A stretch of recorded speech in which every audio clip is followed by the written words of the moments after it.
दोस्तों, सच्चे हृदय से कमेंट बॉक्स में लिखें, जय माता दी माता रानी आपके सभी कष्टों को समाप्त करें, आपकी झोली खुशियों से सदैव भरी रहे। दोस्तों, नवरात्रि का महापर्व 9 देवी अर्थात 9 कन्याओं को समर्पित है। कन्या पूजन करने से हमारी समस्त पीड़ा दूर होती है, दुख दर्द दूर होते हैं, हर कष्ट दूर होते हैं। दोस्तों, आपको बता दें, इस बार माता रानी हाथी की सवारी पर पृथ्वीलोक पर आ चुकी हैं और भक्तों के कष्टों को दूर करेंगी। जब जब माता रानी हाथी पर सवार होकर आती है, तब तब धरती पर फूल खिलते हैं और वर्षा होती है तथा हरियाली की उत्पत्ति होती है और जीवन सुगम हो जाता है। किसान के घर में साक्षात मां जगदम्बा जगत मां का आगमन होता है।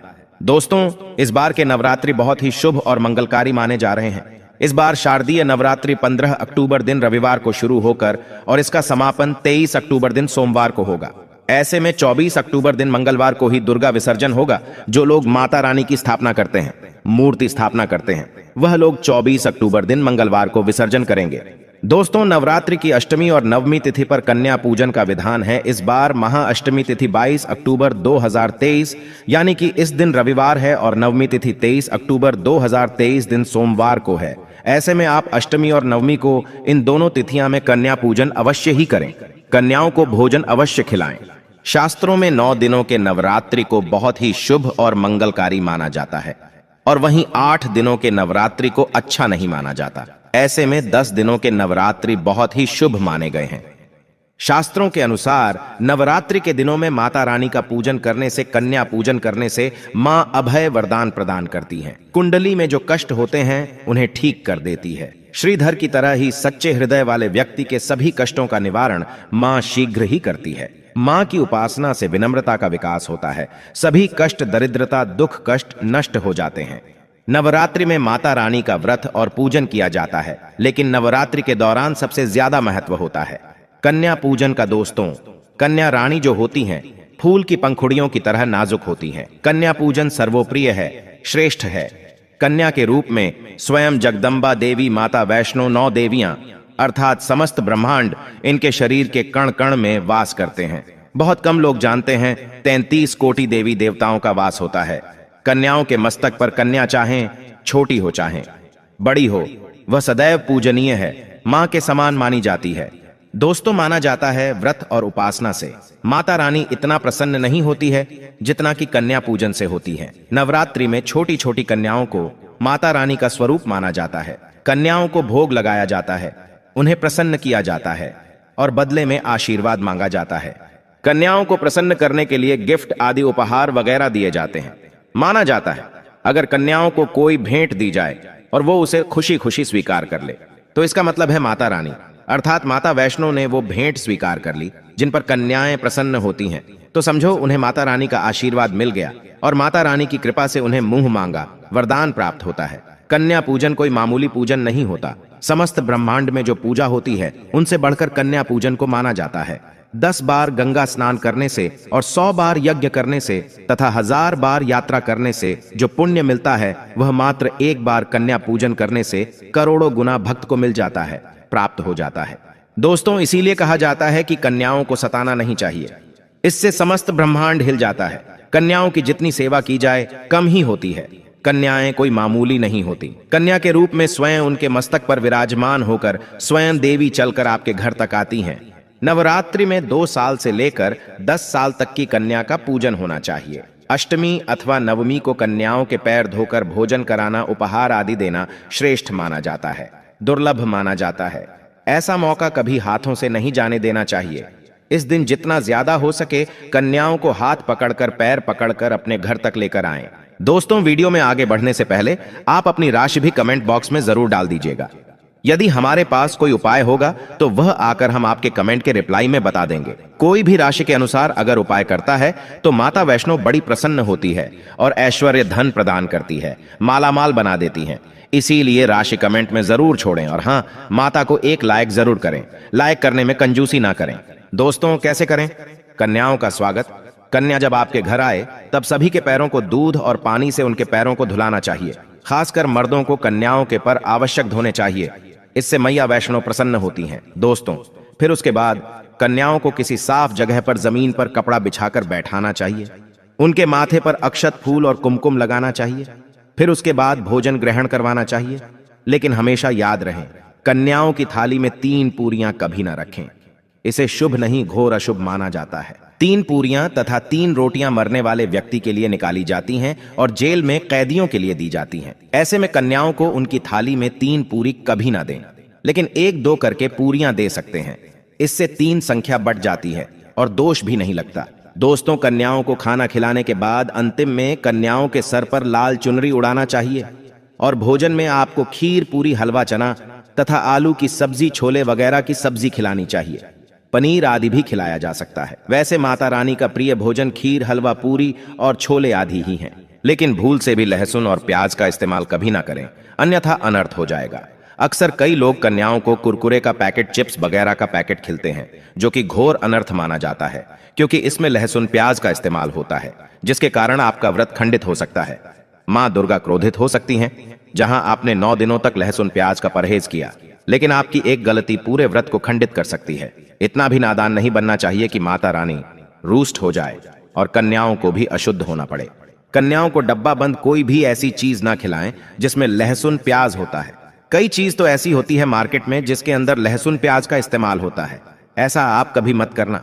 दोस्तों, कई लोग कन्या पूजन में खाना घर पर नहीं बनाते और मार्केट से रेडीमेड लाकर ही खिलाते हैं तथा दही जलेबी खिलाते हैं, जो कि शुभ नहीं माना जाता। दोस्तों, ऐसा खाना वो लोग खिलाते हैं जिनके घर में मान लीजिए कोई दुर्घटना आदि हो गई है या घर में कोई बीमार है या कोई मुसीबत है, तब वो ऐसा करते हैं। लेकिन अगर आप स्वस्थ हैं, आपको कोई पीड़ा नहीं है, तो ऐसा भूलकर भी नहीं करना चाहिए। माता रानी दही जलेबी नहीं, आपके हाथों का बना भोजन खाना चाहती है, आपका प्यार चाहती है। फिर चाहे आप घर में एक ही पूरी क्यों ना बनाएं माता के लिए, पर आप स्वयं ही अपने हाथों से माता रानी को भोजन खिलाएं। देखिए, भले ही आप दही जलेबी खिला सकते हैं, परंतु माता को घर का बना हुआ शुद्ध भोजन ही अति प्रिय है। खासकर नवरात्रों के दौरान घर में पक्का खाना अवश्य बनाना चाहिए। माता रानी बहुत प्रसन्न होती है। घर का बना पक्का खाना ही कन्याओं को खिलाना चाहिए। हमेशा याद रखें, कन्याओं को प्लास्टिक के बने दोने में खाना नहीं खिलाना चाहिए। ऐसे बर्तन पूजा पाठ के लिए शुभ नहीं अशुभ होते हैं, क्योंकि प्लास्टिक के ज्यादातर बर्तन जो होते हैं जानवरों की हड्डियों द्वारा बनाए जाते हैं, इसीलिए ऐसा पाप मत करना। कन्याओं को हमेशा स्टील के बर्तन या पत्तों से बने बर्तनों में ही भोजन कराना चाहिए, बहुत ही शुभ माना गया है। अगर पेड़ के पत्ते में भोजन कराते हैं तो माता अभय वरदान प्रदान करती है। दोस्तों, एक और बात हम आपको बताने वाले हैं कि यदि नवरात्रों के समाप्त होने के बाद यदि बीच में कन्या पूजन में शुक्रवार का दिन पड़ जाए तो कन्याओं को कोई भी खट्टी चीज नहीं खिलाना चाहिए, क्योंकि शुक्रवार का दिन माता संतोषी को समर्पित होता है और माता संतोषी नवरात्रों के दिनों में सक्रिय अवस्था में होती है, यानी वो भी 9 देवियों के साथ में आपके घर में आती हैं। इसीलिए कन्याओं को भूल कर भी शुक्रवार का दिन अगर पड़ जाए तो खट्टी चीज घर में नहीं बनाना चाहिए और कन्याओं को भी खट्टी चीज नहीं खिलाना चाहिए। घोर पाप लगेगा, आपका किया कराया सब बर्बाद हो सकता है। खट्टी चीजों से माता संतोषी रूष्ट हो सकती हैं, चिढ़ सकती हैं, आपको श्राप दे सकती हैं, इसीलिए नादान ना बने। दोस्तों, भोजन कराने के बाद कन्याओं की थाली में एक लौंग जरूर रखना चाहिए, क्योंकि लौंग देवी शक्ति तथा दुर्गा मां को बहुत प्रिय है। लौंग माता शक्ति का प्रतीक होती है। लौंग में नव दुर्गा का वास होता है। इन 9 दिनों में माता रानी को लौंग का भोग ही लगाया जाता है, तो खाना खाने के बाद कन्याओं को लौंग अवश्य अर्पित करें। माता रानी को अमृत से बढ़कर लौंग प्रिय है, इसीलिए कन्याओं को थाली में चुपचाप एक लौंग जरूर रख दें, आपका भाग्य चमक जाएगा। माता लक्ष्मी आपके जीवन में धन की कोई भी कमी नहीं होने देंगी। दोस्तों, आपको बता दें, कन्याओं को उपहार में क्या दें। कन्याओं को खुश करने के लिए उनकी थाली में दक्षिणा डालें, ताकि आपके घर में संपन्नता बनी रहे तथा धन की कोई भी कमी ना हो। कन्या जब आपके घर से खुशी खुशी धन लेकर जाती है तो वह भी आपको खुशी खुशी कई गुना आपको धन प्रदान करती है। इस समय कंजूसी मत करना, खुशी खुशी कन्याओं को धन अवश्य देना। कन्याओं को कोई सुंदर गिफ्ट दे सकते हैं। शास्त्रों में बताया जाता है कि कन्या जितना खुश होती है, माता रानी उतना ही जल्द फल की प्राप्ति प्रदान करती है। ऐसे में आप कन्याओं को चॉकलेट बॉक्स दे सकते हैं तथा खूबसूरत कपड़े दे सकते हैं। याद रहे, काले कपड़े ना दें और स्टील के बर्तन भी गिफ्ट के तौर पर दे सकते हैं। याद रहे कि कन्याओं को लोहे का कोई भी सामान नहीं देना चाहिए, नहीं तो राहु केतु का प्रभाव आपके जीवन में प्रवेश कर जाएगा। राहु काल तथा राहु दोष आपको लग जाएगा, आप बर्बाद भी हो सकते हैं। दोस्तों, जब कन्या अपने घर के लिए प्रस्थान करें तो उनके चरण जरूर छू लें और अपने मन में अपनी प्रार्थना को पूरा करें। सच्चे दिल से मांगी हुई मुराद माता रानी अवश्य ही पूरी करती है। सच्चे दिल का मतलब होता है मन में कोई भी लालच ना हो, और अगर वो लालच माता को पाने के लिए बन जाए तो उसे बोलते हैं सच्ची श्रद्धा और सच्ची भक्ति। ऐसी भक्ति के आगे स्वयं 33 कोटि देवी देवता आपको नमस्कार करते हैं। दोस्तों, नवरात्रों के दिनों में अगर मिल जाए आपको ये संकेत, तो समझो माँ दुर्गा आपके घर में आ चुकी हैं। ये संकेत बताते हैं माँ दुर्गा का आशीर्वाद आपको प्राप्त होने वाला है। तो आइए शुरू करते हैं। दोस्तों, पहला संकेत, जब आप कलश स्थापना करते हैं तो जौ से निकली हरियाली बहुत ही शुभ मानी गई है। कहा जाता है कि जौ से निकली हरियाली हमारे भविष्य में होने वाले अच्छे और बुरे होने का संकेत देती है। ये सभी बातें हमारे आने वाले साल का भविष्य बताती हैं। यदि आपने जौ बोए हैं और वो किसी कारणवश नहीं हो पाए हैं तो ये संकेत बड़ा ही मनहूस माना गया है। कहा जाता है कि नवरात्रों में जौ अगर सूख जाते हैं या बढ़ते नहीं हैं तो आपको समझ लेना चाहिए कि ये साल आपका खराब होने वाला है तथा घर में कोई बीमारी आने वाली है, या दिन दुगनी रात चौगुनी आपकी कम होने वाली है या घटने वाली है। दोस्तों, ये धन हानि का संकेत माना गया है, क्योंकि आपने कोई ना कोई गलती ऐसी कर दी होगी जिसके कारण माता रानी नाराज हो गई हैं। इसीलिए माता से आप क्षमा अवश्य मांग ले। माँ अपने भक्तों को अवश्य माफ करती है। एक माँ ही होती है जो अपने बेटे को, अपने लाल को हर गलती पर माफ करती है। लेकिन ऐसा बेटा किस काम का जो माँ से माफी ना मांगे। इसीलिए माता रानी से अपनी गलती की माफी अवश्य मांग लें। मैया वैष्णो अपने भक्तों को कभी निराश ही नहीं करती, बल्कि उन्हें धन धान्य से और खुशियों से परिपूर्ण बना देती है। और दोस्तों, यदि जौ हरे भरे हो जाते हैं तो ये शुभ संकेत होता है। इससे आने वाले समय में आपको बहुत ज्यादा ही धन लाभ होगा। माना जाता है कि 1 रुपए का सिक्का या चांदी का कोई भी सिक्का जौ के बीचों बीच में अगर मिट्टी में दबा दिया जाए तो घर में सुख समृद्धि आती है। माता लक्ष्मी दौड़ी दौड़ी चली आती है। जौ के अंदर हमेशा 1 रुपए का सिक्का अवश्य डालना चाहिए। जौ को खाली नहीं रखना चाहिए, उसमें धन वगैरह अवश्य डालना चाहिए। इससे माता का आशीर्वाद सदैव परिवार पर बना रहता है और जीवन में कोई भी संकट नहीं आता। खाली जौ मतलब धन भी खाली, खुशियां भी खाली ही मिलेंगी। दोस्तों, नंबर 2, यदि आपकी नींद नवरात्रों के दौरान सुबह 4 बजे के आसपास खुलती है तो इसे बड़ा ही शुभ संकेत माना जाता है, क्योंकि ये समय ब्रह्म मुहूर्त कहलाता है। इस समय देवी शक्ति अपने सच्चे भक्तों को ही जागती है। इस समय उठाना मतलब माता की कृपा प्राप्त करने के बराबर माना गया है। ये संकेत बताते हैं कि माता की सच्ची भक्ति का प्रभाव आपके ऊपर हो चुका है और माता रानी आपको जल्दी ही कोई खुशखबरी देने वाली है। माँ आपकी सच्ची भक्ति से बहुत खुश हैं। दोस्तों, नंबर 3, यदि नवरात्रि में आपका मन प्रसन्न होने लगे, पूजा पाठ में आपका मन लगने लगे, पूजा करते समय मन का शांत होना यह दर्शाता है कि आपको बहुत जल्द माँ की कृपा प्राप्त होने वाली है। माता रानी आपकी भक्ति से बहुत खुश हैं। आपकी भक्ति माता रानी को आनंद दे रही है।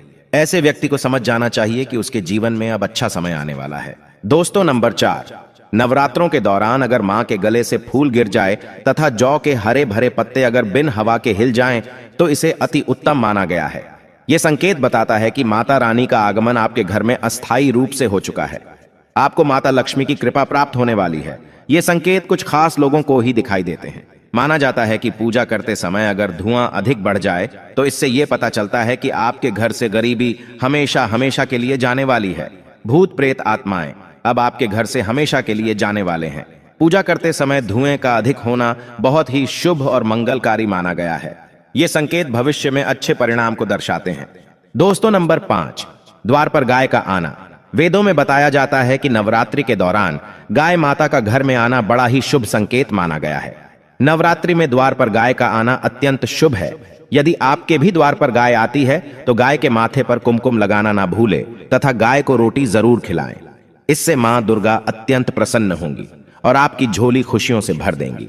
द्वार पर गाय का बार बार आना भी जीवन में आने वाले अच्छे संकेतों की ओर इशारा करता है। दोस्तों, नंबर 6, सपने में शेर का दिखाई देना। अगर आपके सपनों में मां दुर्गा दिखाई देती है, अर्थात कोई भी देवी अगर आपके सपनों में दिखाई देती है तो बड़ा ही शुभ माना गया है। नवरात्रों के पावन अवसर पर माता के दर्शन किसी खास भक्तों को ही होते हैं। ये सपने कभी किसी को शेयर मत करना।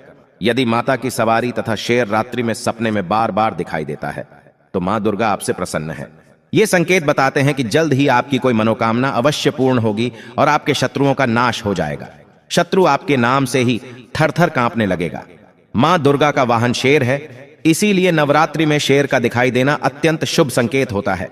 दोस्तों, नंबर 7, यदि कोई छोटी कन्या आपको सुबह सुबह लाल वस्त्र धारण किए हुए दिखाई देती है तो आपने साक्षात मां दुर्गा के दर्शन किए हैं। यदि नवरात्रों में सबसे पहले आपके घर में कन्याओं का आगमन हो जाए तो समझो आपको दुनिया की कोई भी शक्ति, ब्रह्मांड की कोई भी शक्ति आपको करोड़पति होने से नहीं रोक सकती। आपके जीवन में, आपके घर में माता लक्ष्मी का आगमन होने वाला है। आप दिन दुगनी रात चौगुनी तरक्की करेंगे। अब आप खुशियां मनाइए और मिठाइयां बांटें। ऐसे में कन्याओं को भरपूर तरीके से खुश रखें और उनका आगमन दूध से चरण धुलाकर करें। कोई भी कंजूसी ना करें। दोस्तों, माता रानी आपको यह संकेत दे रही है कि अब आपका बुरा समय समाप्त हो चुका है। अब जीवन में सुख समृद्धि के द्वार खुल जाएंगे। दोस्तों, नंबर 8, घर पर उल्लू का आना।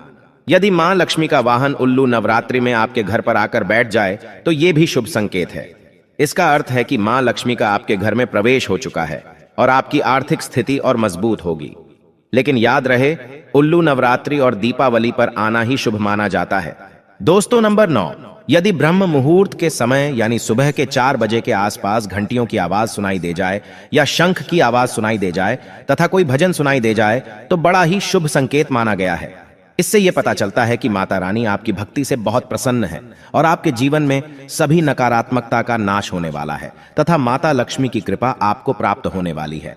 दोस्तों, नवरात्रों के दौरान घर में काली चींटियों का दिखाना, लंबी लंबी लाइन बनाकर मुंह में खाना ले जाते हुए चींटियों को देखना अच्छा संकेत माना गया है। और यदि मंदिर में पूजा करते समय कोई छिपकली आदि दिखाई दे जाए या मंदिर के स्थान की ओर छिपकली चली जाए तो बड़ा ही शुभ संकेत माना गया है। इससे यह पता चलता है कि आपको माता लक्ष्मी की कृपा प्राप्त होने वाली है, मां का आशीर्वाद आपको मिलने वाला है। नवरात्रों के दौरान मंदिर में छिपकली का दिखना बहुत ही शुभ संकेत माना गया है। आपकी भक्ति का फल आपको शीघ्र ही मिलने वाला है, क्योंकि छिपकली को माता लक्ष्मी का प्रतीक माना गया है। किसी शुभ अवसर पर छिपकली का दिखना मंगलकारी माना गया है और नवरात्रि में छिपकली का मंदिर में दिखना साक्षात देवी लक्ष्मी का स्वरूप माना गया है। दोस्तों, अगर आप वाकई में मां वैष्णो की कृपा पाना चाहते हैं तो कमेंट बॉक्स में लिखें, जय माता दी माता रानी आपकी झोली खुशियों से भर दें। मां वैष्णो के लिए एक लाइक तो बनता है।